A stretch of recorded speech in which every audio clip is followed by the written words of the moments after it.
Hey everybody, how you doing? Tonight is our final episode for season 3. Our guest for tonight is a very special one. I met this guest at Alien Cosmic Expo in 2019. This one, the one I actually wasn't welcomed at. So there's been many private talks and even remote viewing session. Like this was a really good experience back then. And Tessa was just an idea. So like it wasn't even thought of back then. So that's how far back this is, and this is how nice it is to kind of wrap up the third season before we boost into a new direction in season 4. So our guest tonight is season 3 is Captain Randy Cramer. He's one of the very few people that told me and encouraged me to leave MUFON and to start something new. And we all know, we all wouldn't be sitting here today if I didn't listen to that as part of everyone else that encouraged me. So tonight, the Cap and I will be playing catch up. So sit back, relax, and enjoy the show.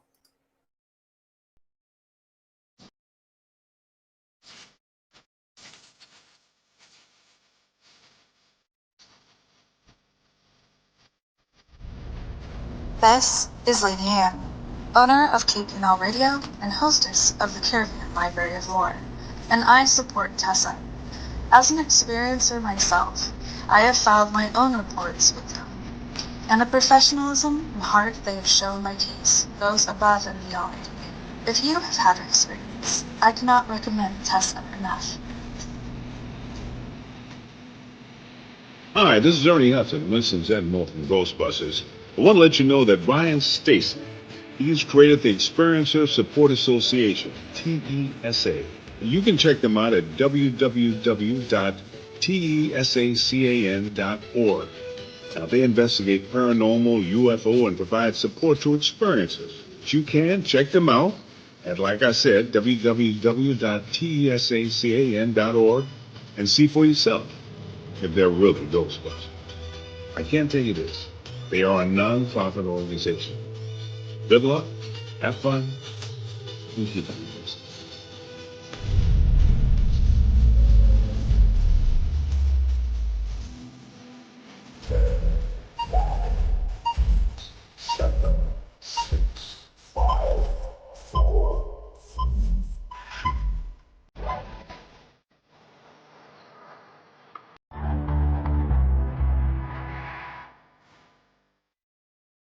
Good evening. You are listening to Beyond the Tinfoil Hat, a podcast by the Experiencer Support Association.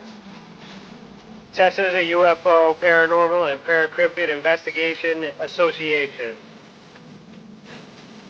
We investigate everything belonging to the global phenomenon linked to highly strange and unexplained experiences.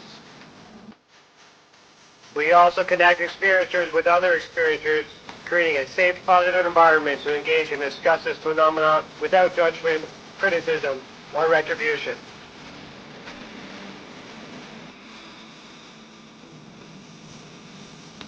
From the land of the white rolling sands, from the southeasterly tip of Georgian Bay, to all of you listening around the world, as we simulcast live on KPNL Radio, we salute you. If you want to go back and listen to our previous episodes, go to youtube.com/the Experiencer Support Association. Do us a favor and hit that subscribe button and ring that bell to be instantly notified when we are live, not only for these episodes, but every single element Tessa has to offer. On our website, tessacan.org, we have something for everyone. We have support for experiencers, data for independent researchers, and places to advertise for professional partners.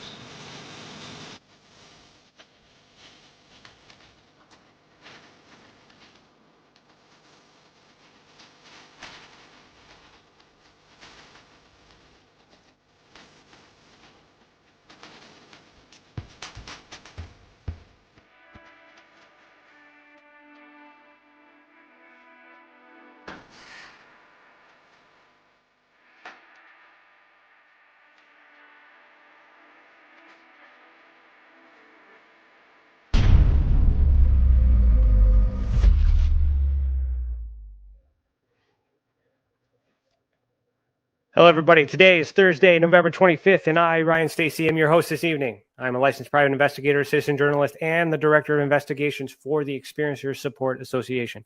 Welcome to the channel, and thank you for joining us this evening. To super chat, click the $ next to your name in the comment box. All donations go back into the mission. Dad, I know you're watching, so that means you.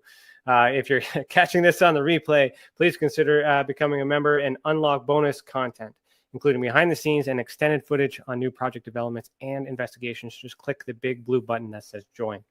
Our guest for tonight, season 3, episode 37, our final episode of the season, is Captain Randy Cramer.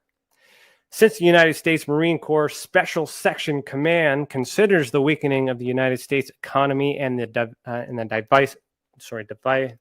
divisive political infighting as direct threats to national security, they have asked Captain Cramer to step forward and have encouraged him to offer his consulting services.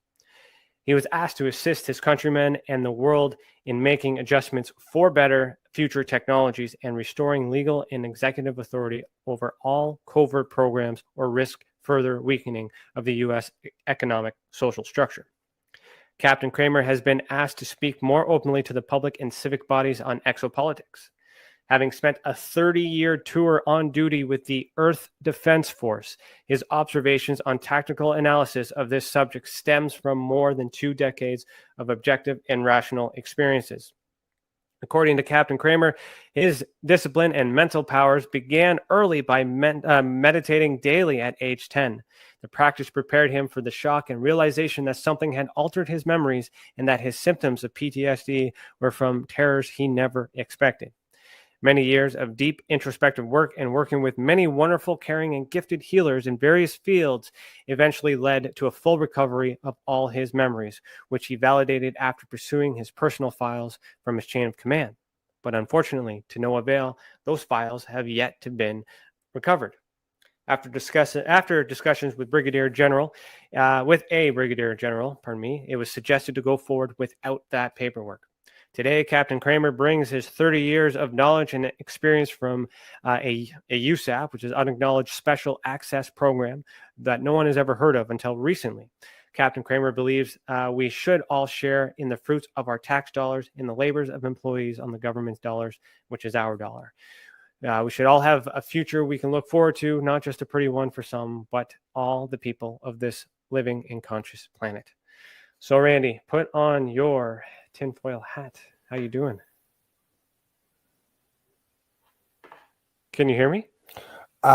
Unfortunately, I can hear 2 of you. I can hear you live, and then about 15 seconds after you start, you've said something, the exact same audio starts repeating after that. And then I'm hearing myself now about 15 seconds after I start talking. So I'm getting an echo that's making it impossible for me to hear anything right now. That's not good. Is it still going on right now? I don't know how to help you with that. That's got to be on your end. Do you have another window open in the background? Maybe YouTube playing in the background. Hold on. I bet you do. You might have me there. Hold on. Yeah. Hold on. All right, let's use your superpowers and go back in time and wipe everybody's mind so we can do that epic intro again. That was totally what I had. That was totally it. That was it. I had the window open and now I don't. I'm sorry. Okay. Ladies and gentlemen, Randy Cramer, like Kramer from Seinfeld tonight. Oh. Sorry. Okay, so like every show, it's American Thanksgiving. I'm full of turkey and tryptophan, so everyone's just. You're not thinking straight. Yes, happy Thanksgiving to you and our fellow Americans. So okay, so what we're going to do is we're going to start the show with the icebreaker from Tim the Demon Guy Morrison. So what he does is he gives me a question that I have not seen until now. So I'm going to just bring him in here.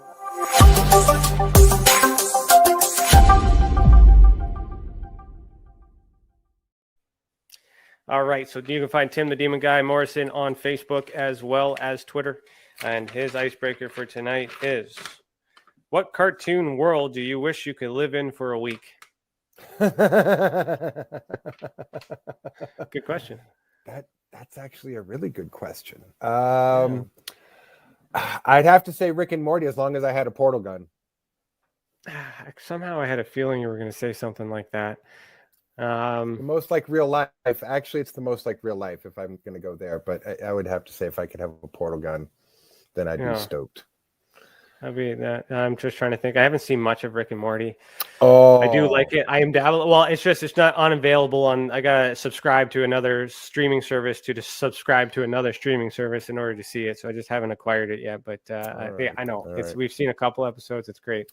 So I will go with that because I can't think of anything else. Let's just say maybe Scooby Doo. Maybe Scooby Doo. Say that I know through other sources of people who have spoke with people who make the show. They're fans of my work. So good. Yeah, maybe they put a character review in one season. That'd be good. Hey, please, Dan Harmon, make me a special voice character on your show. Oh yeah, oh my God, that would be awesome. That'd be good. Cool. Thanks, Tim. Thanks, Tim, the Demon Guy Morrison. Okay, so I mean, good question. That was a great question. So could have gone anywhere with that. I could have gone anywhere with that one, and I decided to go with that one. So where do we want to go from here? So we could start. You know what? Let's start with you before I met you. So you had all this experience. So it would have been 2019, 18-ish, 19-ish, something like that. So still 20, 25-ish, 26-ish years into this. So what is so special about the special section of the Marine Corps? What's the difference between the real Marine Corps and this one, I guess, in a sense, the one we know about? Careful now, real Marine Corps. The difference is that United States Marine Corps Special Section is the covert military space program arm of the Marine Corps. So they're very specially compartmentalized in a number of ways and work more closely with Naval Space Command than they probably do with regular members of the Marine Corps. However, obviously draws and recruits personnel from the standard operating personnel in the Corps sometimes. So there's a relationship there that is intertwined, but compartmentalization makes it also very, very, very separate. So okay. So how would that tie in with what's going on in American ufology today? What is your opinion on all the events that have, I guess, unfolded recently? Well, I've been saying since December of 2019 that we're on a process that's essentially a 5-stage process that begins with the pandemic phase, civil disruption phase, World War III phase, alien invasion phase, resolution reconstruction phase. And we are right about to hit number 3 any minute now. Chinese government issued a statement to its population last week to stockpile for war. I have a student who's in Taiwan, actually, who's given some very interesting information on just how scary and terrified the Taiwanese people that the Chinese are going to invade any minute. And that will start the World War III phase. And then we'll be right on the heels of the alien invasion phase. So I think everything is mental, psychological, emotional preparation for what will be a sudden, shocking event in which the entire planet will be brought into disclosure through a shocking invasion event. So interesting enough. So like that's when we met. Like your lecture, you gave a speech that wasn't on the docket, so you weren't supposed to, or not saying you weren't supposed to, it just wasn't in the itinerary. And there was a lot of flack from MUFON about that, but I enjoyed it. That's because they asked me what I was going to talk about, and I was like, I don't know. And they're like, okay. And then when I get there, I'm like, I'm going to talk about this. I'm like, okay. And nothing anybody could do about it. So I did that on purpose. I knew that if I said ahead of time, people would get itchy about it. So yeah. So just to give you a background, like at this time, I'm about to leave MUFON. I'm trying to figure all this other stuff out. I'm helping MUFON. Actually, no, I just crashed that. I wasn't supposed to be there. I'm trying to go around and reestablish my credibility at that point. Met you, and then we kind of had a conversation or two after that. But then I remember particularly that you had said that within 6 to 18 months, there was going to be some sort of a, fake alien invasion. And then within 6 to 18 months, the pandemic happened. Mm-hmm. So it was odd for me not knowing anything else other than that piece of information, but remembering that lecture, remembering you saying that, and then having these events. And I've been talking about you in many other episodes about that event. And so now here we are here. And so how did you know that it was going to happen? Let's get into that. So super easy. Barely an inconvenience. I had intel from our intelligence agents, our intelligence officers that told me that month. They were saying, here's where we're at. This is the plan. 1, 2, 3, 4, 5. So it's not because I had amazing psionic superpowers. Our intelligence officers told me that was what the plan was. With about another half a dozen sort of subplot things that would come along the way. I will just say this. So far, they've been right 8 out of 8 times. So we're only waiting for like 2 more to like come to pass or not come to pass to see whether they're batting a full 1,000 or not. But yeah, so far they've been dead on the money every single dang time. So when you say they, who are they, and how do they get this message before they send it to you to convey we're it, talking as you about did? United States Marine Corps Special Section intelligence agents, intelligence officers who gather, collate, process, disseminate that information to officers in the field. So when they decide that they need to disseminate some information to me, then they disseminate the information to me. So that was basically, people were starting to ask me about the epidemic/pandemic at that point, which was just an epidemic still, and asking me what was going on. And I was like, I don't know, let me ask. And so I asked, and they were like, well, this is phase 1, this phase 2, phase 3 thing. Gave me the whole thing and said, want me to tell people that? And they were like, yeah, tell people that. And I'm like, okay. So that's what I've been doing. Yeah. So why do you think, if it's a phase, I guess, like, can we trust it? Like, what's the agenda here? If it's planned, or is it planned? Is it planned or coincidence? Like, what's going on here, and why, and what benefit do we get from you telling us before it happens? Well, I'll answer the second part first, which is you get to be prepared and less shocked so nobody poops their pants, because some people will literally shit their pants because it will be that shocking. Some people will have a stroke in the middle of the street and hit the ground and die, from the shock value. Not a lot of people, but there are some people who will literally like have physical shock symptoms that are unlike anything they've ever had. If I said something months or a year and a half or 2 years before, then what happens, you go, oh, that one guy did say this is going to happen. And then all of a sudden it's less shocking and it's more accepting. So a little bit of warning ahead of time is mostly just gives people some psychological, emotional, like, to resiliency. put a little spin on that, me being one guy witness to that did maybe help, but it also created a panic when it started happening, because it was like, that fucking guy, you remember that guy? The guy said this, the guy did that. Like, oh my God, what's going on? So like it's like, and I've been there. I've been up and down all over the place, been talking about it too. And that's why I'm so happy to be like live having this conversation after all this stuff, because there's the science. There's something that at that time, no one could have known whether you were telling the truth. And I'm just being witness to hearing it. That's all I can say. That could be a one hell of a coincidence, but the 6 to 18 months, the timeline was bang on. That's the one thing that I will not discard as circumstantial evidence. That was your timing was perfect. Well, if that was a premonition. Well, no, not a premonition. It's people who were charting just inevitable things that are going to happen. So, and I've always said with timeline, I've said, look, this is an event-driven series of scenarios, not date-driven. So if I give a time frame, super loose, it's super vague, because it's really about when do we get through to each next event, and there's gray area and wiggle room based on all of that. And there was a bit of a delay that probably delayed about 6 months this year.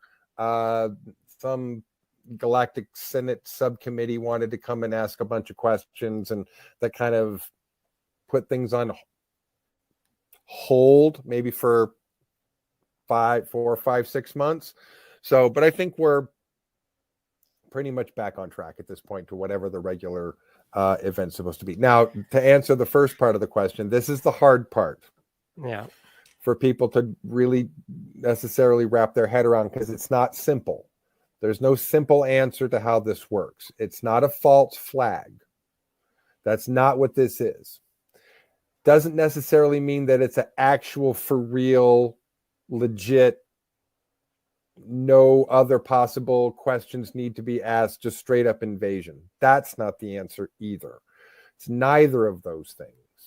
Something that's a little bit different. We have let's just say a window of opportunity in which someone has been invited to be the bad guy. And they're like, yeah, totally. We'll totally be the bad guy. Sweet. No problem. But let's just say that whatever the plan is less important than understanding and knowing that there's a backstab coming. As far as internally, this is really an internal issue. And it's, I know some people don't like it when I say this outright, or I might get in a teeny bit of trouble if I say this outright, but I'm just going to say it outright. Everybody knows that the Schwabenlanders are going to try and maneuver a backstab maneuver in this so that they can take over the world and establish Fourth Reich and all their stupid Nazi bullshit because they're stupid fucking Nazis, right? That's a duh. Everybody knows that. So what the question now is, what plan, counter plan, counter plan, counter plan is in play here? How many levels of contrivance, are we going to move through here before we really end up with whatever's actually happening? That's not a simple answer. That's a really deliberately muddy, complicated answer, because the people who are going into this want a very muddy, confused scenario. So people can take out of what they want. I know they will. I know people come say, well, you said this. And I'm like, no, that's actually not what I said. What I said was, so even though I'm explaining that the best I can, people are going to take what they want out of that and say, well, it's a false flag. It's a real invasion. It's their holograms, whatever. I kind of feel like this. If you're dumb enough to think that a giant insect running down the street is a hologram, please, please, please, please go give it a hug and a kiss. Please, really, I fully encourage you. If you're that, I wouldn't recommend it, just if in you're case. that Dame Bramaged, feel free, go give them a hug and a kiss, and then when they eat you, you can serve it as example to the others that they're not a hologram.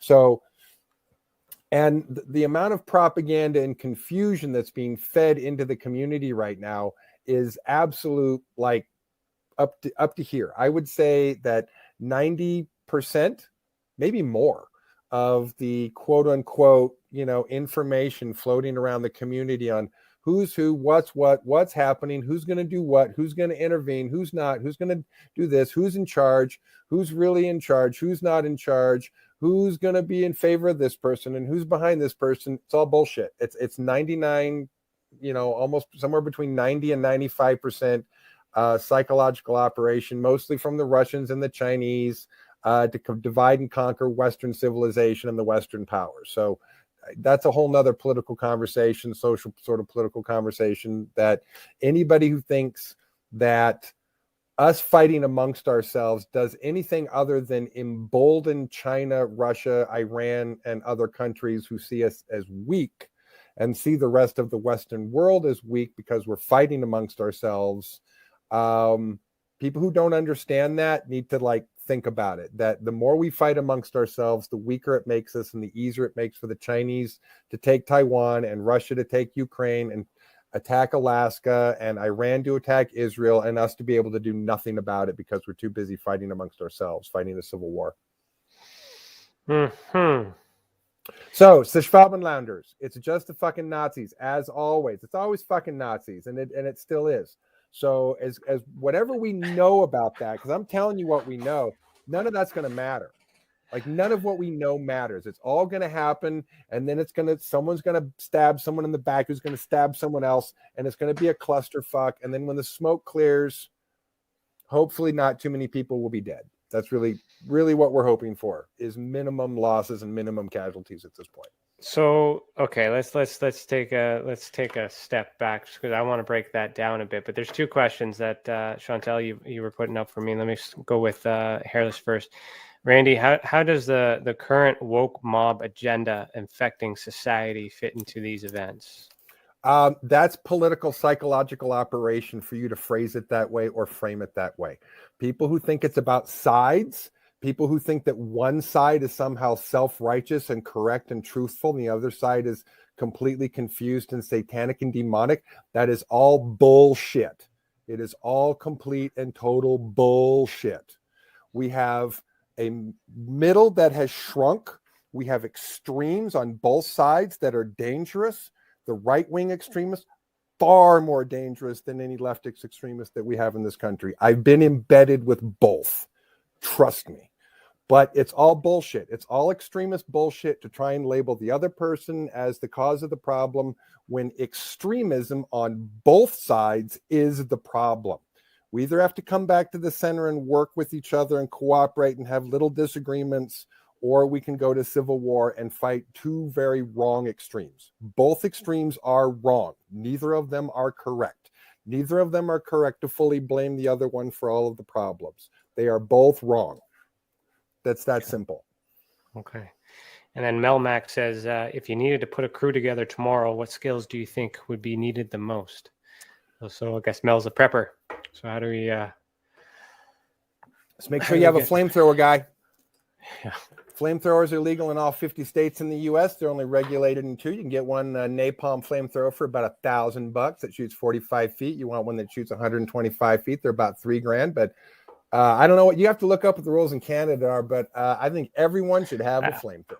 Yeah, I don't think we're allowed flamethrowers here in Canada. You might be surprised. Yeah, maybe. I don't know. It might affect our igloos though. We don't. It's mostly sold as like a crop maintaining to like burn, waste crops and weeds and stuff like that for big farmers, people with lots of acreage. You might be surprised. I was surprised. That you can walk down the street in America with a flamethrower and it's not a gun. It's not a weapon. I'm going to have to look that up because now I'm curious. Okay. So anyway, everybody needs a flamethrower. Not one of those bullshit butane ones, man. You got to look up a napalm flamethrower. Get it right. So here's the thing is like when I first met Randy, like I was meeting Randy like this, a little, to be honest, not as tame as he is today. He's tamed down a little bit since I met him. But I mean, this was at a time when I only knew UFOs and nuts and bolts and MUFON and all that other stuff, all that other crap. And my mind was just being blown. And I'm just like how confident you were at then. And then the thing is because the things you said happened indirectly on that timeline, I'm having a hard time. I hope you're not taking advantage of me when you start telling me what's going on after this. So all I do is repeat what other people tell me. I'm getting handed assessments that I look at and go, yeah, that sounds about right. And then I repeat to people. I'm not the genius behind any of it.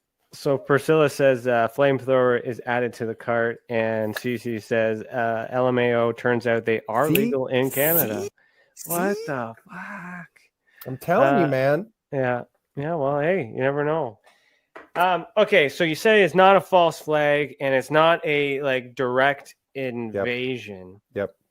Then what's really going on? What is the end game? Like, if this is not, is this what it's? Was it planned, or is it part of the plan? Like, how do you explain to me these events? Is it a combination of all of these theories? And what's really going on? Let me answer that. Let me pivot that a little bit to answer that what I think is a better way. Okay. If your neighborhood is on fire, stopping to ask the question in that moment, who started the fire? How did this fire start? Did gangs start the fire? Did teenagers smoking in the back of the somebody's shed start the fire? Did a cow knock over an oil lamp? Like, that is not the time to ask, how did this begin? How did this start? Why is this happening? And I'm going to suggest that once this is occurring, the same thing is going to be true. Asking, how did this happen? Why did this happen? What is really going on? Because the answer will be in front of people's faces. There will be troops on the ground. There will be things exploding, things in the sky, things being shot out of the sky. That's as real as it's going to get. And real things will blow up and real people will die. At that point, it's a real thing. Whatever it is, it's a real thing, and people are just going to have to deal with it like it's a real thing. And so I just kind of suggest to people, stay out of the way. Really, number one rule is stay out of the way. Don't get involved unless you got a flamethrower. But if you don't got a flamethrower, stay home. Bullets won't work. Shotguns. So what is the, hold on here, let's back up. What is the target? What is it that we need a flamethrower for that bullets won't Giant roll? insects. Okay. Giant insects. Fill me in on that one. 6, 7 feet tall. I don't know, something about like that. So you're gonna have to bring me up to speed on that. So where did those fit in? Where do they come from? Those are the invaders. From? I don't know. You don't know. I haven't been briefed on that. The only briefings that I've been given on them are basically like field infantry officer briefings. So I know a little bit about what they look like, a little bit about their exobiology, their vulnerabilities, their ground tactics. I know next to nothing about where they're from. I haven't been given that information. I'm looking at the comments. A lot of people have been following you, so they're in the loop. So yeah, see, it's been a long time since I talked to you. So like this is the whole. This is why I like this live off the cuff, because then it's like, it's like, all right, well, I got to challenge you a little bit, but I can't deny it. I can't go back and do some research and be all these other things. So we're into this. So now I will say this: it could end up being more than one species. Right, we're pretty sure it's going to start with the insectoid invasion, but it could get crazy. It could be more than one alien invading species. It could get just nutso. From where? From and why? You don't know. No, I haven't been given that information. No one's briefed me on that. Okay, when?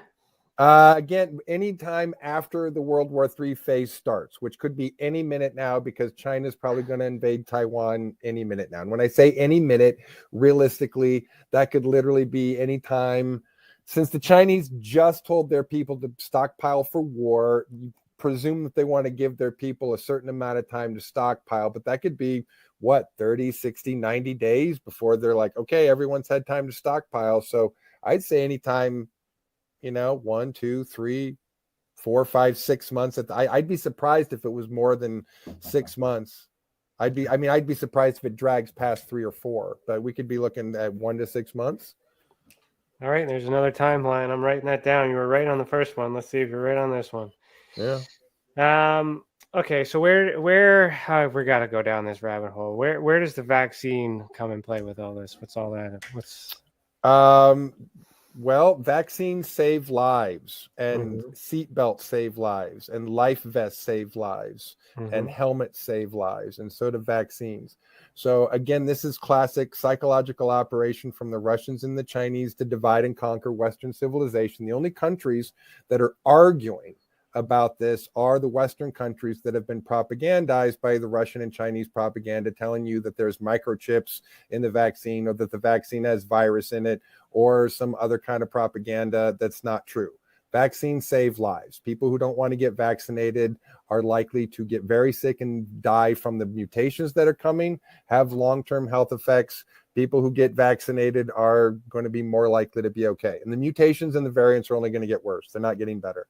So all that anti-vax crap is psychological operation, Russian and Red Chinese propaganda to divide and conquer Western civilization. To convince us to not protect ourselves and to not protect our communities, not protect our children, not protect our parents, not protect each other. So you're suggesting that the I guess the virus is some sort of reactant or some part of these insectoids to get used to? No, I would say it's turning up. in the metaphor of the frog in the pot of boiling water, it's you want the water good and at a roaring boil before you have an invasion. Otherwise, it's too much of a shock too quickly. So this is all getting us prepared. We're all living in a state of emergency now, just as a sort of regular thing. We just, oh yeah, it's an emergency. It's what we do now. And so the next time when World War III starts to happen, we're going to be like, oh, hey, we've already been doing this pandemic thing for a while now. So we're not so shocked and surprised. Hey, what are we going to do? Yeah. So it'll be, by the time it happens, people will be so pushed and prodded upon by everything else that's happening. That's almost going to be easy to accept. Totally. Yeah, no, yeah, I get that. I get that. And I mean, and without knowing without the ET element in it, I get the sense that a war is coming and things like that too. You can feel it. You can tell. Yeah. So, okay. End game. So insectoids are here. They're invading. People are staying home.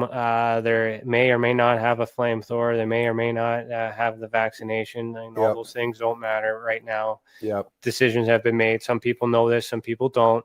Yep. Some people believe it. Some people don't. Whatever. Yep. We're there. Insects are here. Yep. What happens after? Well, good question. I will say that all of these situations are fluid. But whatever happens is based on what happens in the moment, not just based what's on paper. But when we're talking about this on paper, that means you've got maybe 1.5, maybe 2.5 years of war. And then we have some friendly species come along and help us eject the invading species. And then we're done. So like the second, like the first and second coming of Christ, all those things. Pretty much. There's a challenging question here. I don't know if I got RFID dog tags behind my left and right ear. I have had communication with senior military. Let me read the question for the podcast. Fuck that little piece of shit. Okay. and his fucking attacking my person as a challenge me as a military officer. It is a felony to lie about being a military officer in this country. We do not have a sense of humor about that shit. I've been doing this for 10 years, and if I were a fraud, the FBI would have come after me years ago. So anyone who thinks at this point that I am not legitimate or that I do not have proof, have not looked at the dog tags behind my ears, have not talked to the people in senior positions who have thanked me, shook my hand and thanked me, including former Minister of Defense Paul Hellyer, when I met him at MUFON, shook my hand and said, "Thank you for your work and your service." When that motherfucker's had a cabinet official shake his hand, then he can criticize me. Until him, everyone else like him can shut the fuck up and stick a dick back in their mouth. I'm fucking tired of it. No, I appreciate what you're saying. I'm just going to read the question for the podcast. Well, actually, you know what? The podcast people listening, I think you can get the point of the question. Okay, so thanks. We'll get on to the next one. So, I mean, and those are challenging too. Like, I mean, why? Let's talk about that. Like, I understand your emotion. I understand your defense. Oh, I'm just sick and tired of it. I know, I get it, but you don't because it only comes from this tiny number of people. I get very few bits of hate mail. I get very few complaints. Very few people attacking me on that. And the truth is, well, you're not the fucking suck a dick. They don't fucking mean anything. Okay, let's just hold on. Let's just break it down. Like, I mean, I get where I get it. And if somebody were to do that to me, I would get explosive about it too. And I'll tell you what, any of those motherfuckers want to come to me in person at a conference and challenge me, they'll get a bloody fucking nose. I'll pop them right in the face if they say that to my face. Yeah, I remember you. Don't you worry, sir. But what I'm trying to say is it's hard to a lot of people go through that. Let's talk about the phenomenon of assuming that people don't have what they have just because you haven't showed it, haven't produced it. Just say it doesn't necessarily mean that you don't have it, but you're not entitled to do so. Not to anybody other than the FBI, the Marine Corps, the NSA, or another government or law enforcement agency who doesn't talk to me. So I'm not worried about that. I am not obligated to answer to any citizen for any reason for that. Well, exactly. And it helps, but what does it actually help? So, it just verifies for that individual, and then whether or not they accept it or not, it's really hard It's really, you know, they obviously want more, and we'll go from there. Now, I'm just talking in general. So, I mean, that need to verify the source, that comes from something else entirely internally. So if we were to, like, I mean, Stephen Greer gets attacked left, right, and center. Some people like him, some people don't like him. You know, Lou Elizondo, you know, some people like him, some people don't like him. And I want to get to him in a minute. Priscilla asked, what would I do if someone asked me to prove that I served? And I'd probably react similar to Randy, be like, I'll show you what I learned. Come a little closer. You know, we learn how to fight. So like, I'll show you. I aced a polygraph. Anyone who doesn't understand how polygraphs work, like, can stuff it up their butt, but I aced a polygraph, which means, you know, I am telling the truth. I am not lying because I aced the polygraph. And I get it. I believe you. I don't need to see it. I don't need to feel it. I don't need that. Like, I mean, it doesn't solve anything. And what I'm focusing on right now is trying to understand why that need is important. Even if these things are true, like you mentioned before, the things are happening. So the things with or without these credentials, let's just benefit of the doubt here. You made a prediction, or you said something that ended up happening when it was supposed to happen when you said it. So I can't testify to everything that everyone has said, but I can at least say live on this that I can confirm with my own ears, my own experience, that something happened after you said it. And I'm not. I mean, so at that point, for me, it doesn't matter if you're in the Marines or not. You're right, and that's the concerning part. So let's okay. So let's just I remember this is when we have to crack open the beers. This is when we were drinking last time when this happened.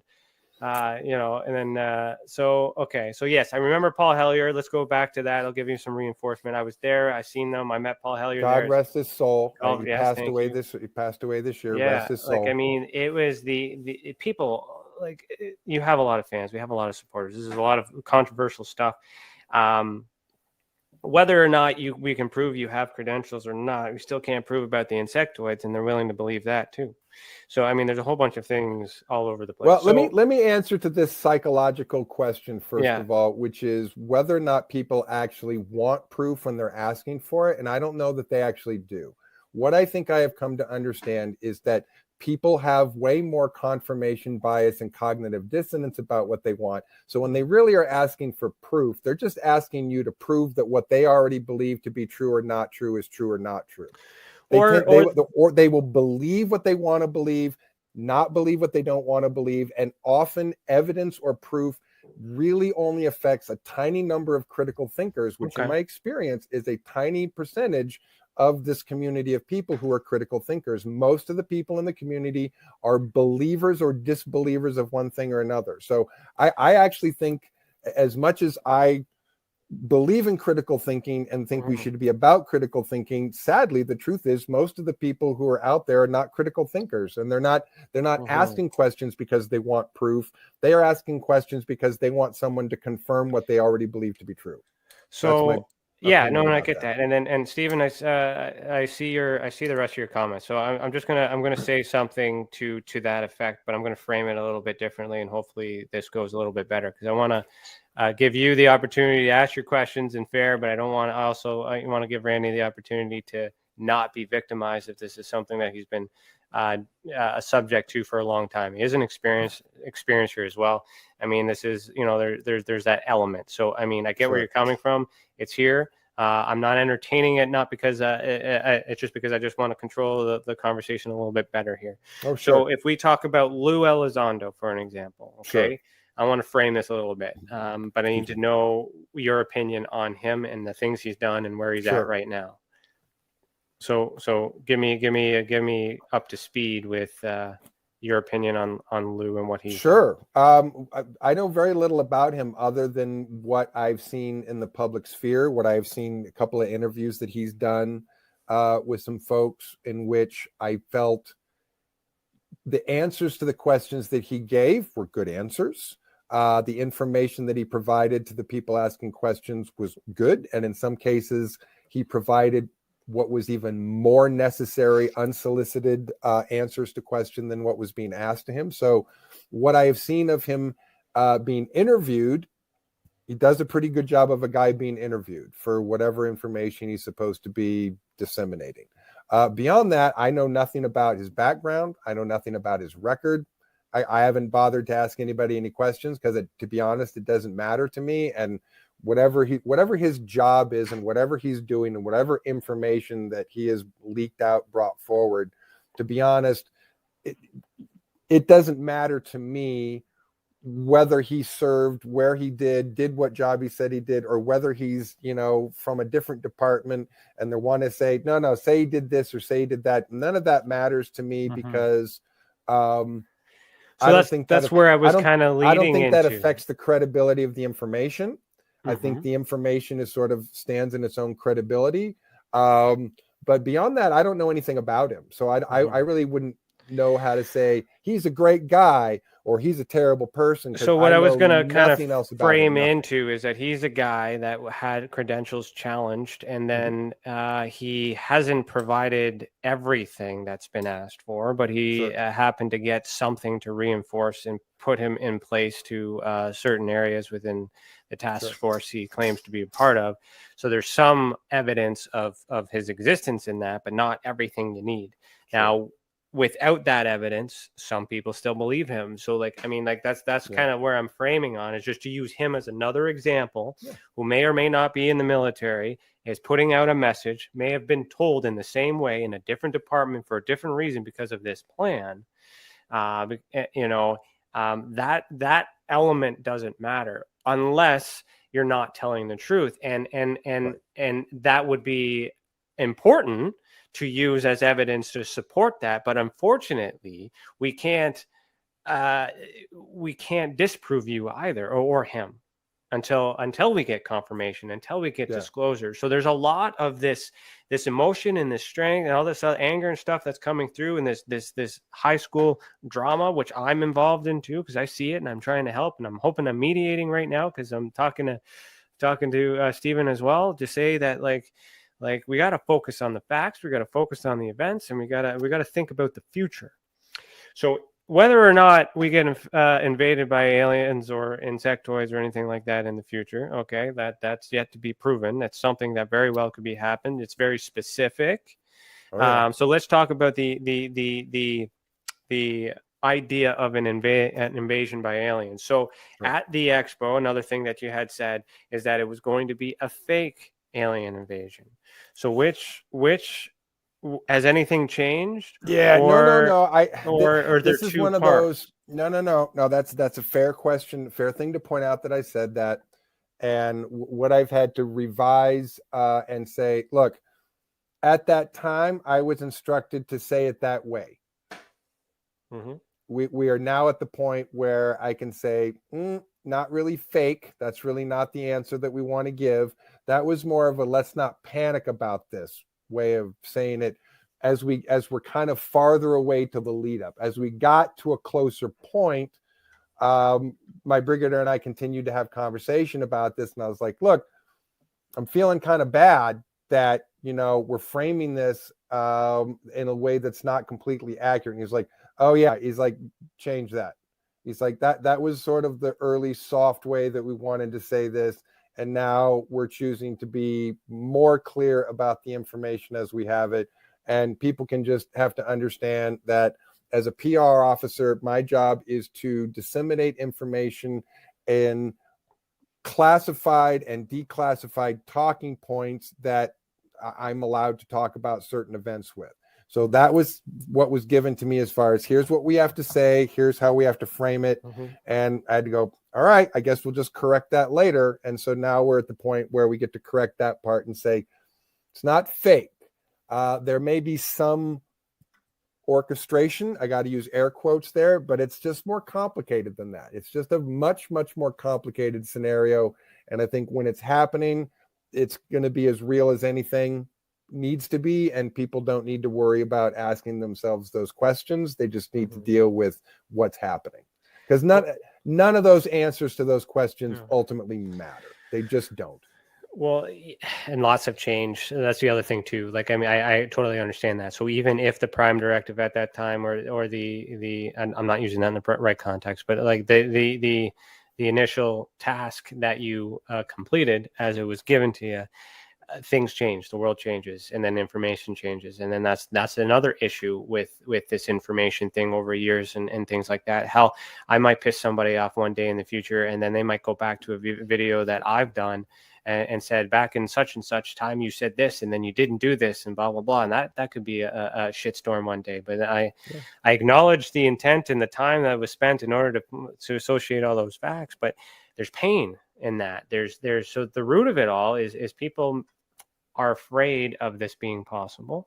People are digging into finding holes in that, so they don't believe that it's true. I mean, there's the reason for it. That's how I look at it. Like, I understand everyone's position. I understand yours and everyone, like all this other stuff, but none of it is closer to the truth until it happens. Yeah. And that's why this whole thing is a mess. And the association that we created, and that was just based off your idea of do your own MUFON. Well, I did my own MUFON and then some. As we've been, thank you. And I mean, that's part of the team as well. And, I'll shout out to our members here. So we got, Angela, you're not a member anymore. Where'd you go? But anyways, I'll see you, Angela, Moon, you're here. Chantel, Jacqueline, I see you. Priscilla, I see you. All part of that. And things have changed. I've changed. I've evolved. I said a lot of bad things about MUFON, and then now I'm talking about them positively because things have changed. Right. Directive and messages, and so I want to kind of get into that, because it's not that I don't disagree with you, but I don't necessarily agree with you on some things, simply because as an investigator, there's not enough evidence to confirm either way. Sure. But I do understand. Always respect that. I do understand the possibility of either scenario. And as an investigator, when I'm trying to a licensed one, mind you, I do this on a regular basis, I try to look at the probability index. So on a balance of probability, it's with the way that everything is moving, it seems very probable that war is going to happen. It seems very probable with the United States now having Air Force, Air Force becoming Space Force, this new weird acronym UFO program to cover the UFO program, all these other things, regulating the data. All these things are preparation for when they get to space, and maybe they make contact, and it's unavoidable to get that message. Yeah. So as an example, John Majorowski shared something, I think it was today or something, about sending a rocket out to hit an asteroid, and it's to protect the Earth, but it's going to hit it a year from now. So if they're able to project that asteroid is going to come here a year from now, and they're sending a rocket now, using that same logic, it would make sense that perhaps they see that this Planet X or Nibiru or whatever this thing is coming, if that's where it's coming from. I'll just throw that conspiracy in there. Maybe it's coming, maybe it's here, and all this other stuff is just to meet them at the gate. And then once that happens, now we got to talk about intent. So that would make sense if they're trying to preserve it. But do you think they're going to stop them at the door, or are they going to let them in? Right? Because now that we're in there, right? Are we, where's the Trojan horse, the ruse, and all that other stuff? That's, so if, what do you think on that? Again, the whole situation is fluid, but what I'm told is the invasion force will make landfall. They will have troops on the ground, and then we will be in a situation that we will have to resolve after some number of months, years, and then really when we're a year after that, literally nothing I have ever said ever will ever matter.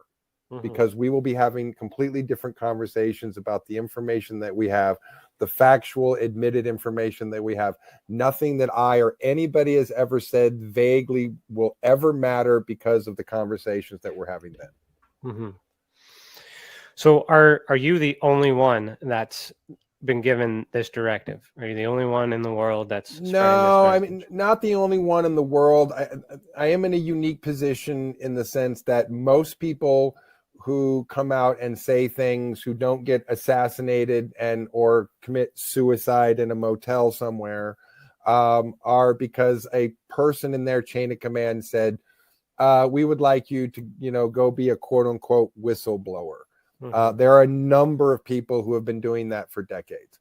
I am the first and to this date only person in which my superiors did not ask me to go pretend to be a whistleblower. They asked me to be the PR guy. They asked me to be their public relations officer and disseminate information directly from the command staff and our intelligence officers to the general public. So that is a unique position. At the moment, that's a unique position, but that doesn't mean that I'm the only person that has been given some sanction to give information to the public. It's just, it's often less direct with other people. I believe at this point, I'm still the only person who is saying that direct command from my chain of command from senior officers is why I'm doing this, not because I decided I wanted to blow the whistle. No, and I get that. So you're being paid then? Are you being paid to spread this message? This is just part of it. Yeah. No. I got a bump in security clearance. I get extra briefings. I got some extra power and authority, but I don't get any extra money. So what's your incentive? Why do it? Why follow the instruction? Because I'm a Marine and a soldier and I do what I'm told, which I was asked, but really it's the kind of ask where someone's really like, hey, we're asking you to do this thing and take this responsibility. Do you mind? And as a soldier, you don't go, what? I don't do responsibility. No, I was like, yeah, of course I'll do it because that's the most responsible thing I can do. Well, what if you didn't? What would happen? Just they would have picked somebody else. They would have picked someone else for it. There was a short list of officers that they were going down, and so I was not the only one on that list. So if I had not wanted to put my name on the list, then it would have been somebody else. And if you were to stop right now, they would just move to the other list? I seriously doubt that. I don't know that another person would start doing this job at this point. We might just decide that all the information that I have given is sufficient to this point and no new information is really needed. To be honest, it's really not. I'm just repeating myself to people who maybe haven't heard it before, but no new information is going to make a difference at this point. Okay. No, I'm just going around the bush there to figure that out. So so let's get into the hive, I guess, the hive consciousness, and that's another thing too. So I did participate in a remote viewing session that Randy actually invited me to, and me and my wife actually, and I still thank you to this day for not charging us for that. That was a nice invitation to that, and because I was that guy at the beginning saying I need to see it, man, I need to prove it, I need to know that this stuff works. And as an investigator, and I subject myself to these things, not to believe one way or another, just to understand perspective. And so I participated in your remote viewing lesson. It was a 4-hour lesson. And I remember the exercise was to, I guess, describe something that was hidden in a purse and whatnot. We all had to draw. Well, I had people give me objects, and I sorted out the objects, and then I stuck them in my hat and hid my hat in it behind the chair where no one could see it, and then see it if people could view the hat. So, as a witness to all that, I can say that it was done as a fair experiment, and participating in that, following his instructions, I was able to successfully draw and see the shape and the color. And it was do you remember what it was? I remember there were 5 objects, and I can't remember what one you had. There was so I remember the pen. It was a blue pen. You got the pen. And then there was a lighter and then lipstick and a whole bunch of other things too. So for me, it was just like, okay, so whether or not the story and all these other things, that doesn't matter, because you taught something, you gave instructions, you led me introduced me to remote viewing, to consciousness. And as a male, that was easier for me to get into. Whereas with hypnosis and stuff, it's more soft and soothing. I end up falling asleep because it's just the kind of type of environment, but I was able to engage in it. So what I want to frame into, because we're going to a commercial break, just a quick 5-minute commercial break, is I want to talk about the teaching. I want to talk about, because you have this information. Oh yeah. But you're not just spreading it. You're doing something with it. Oh yeah. You're teaching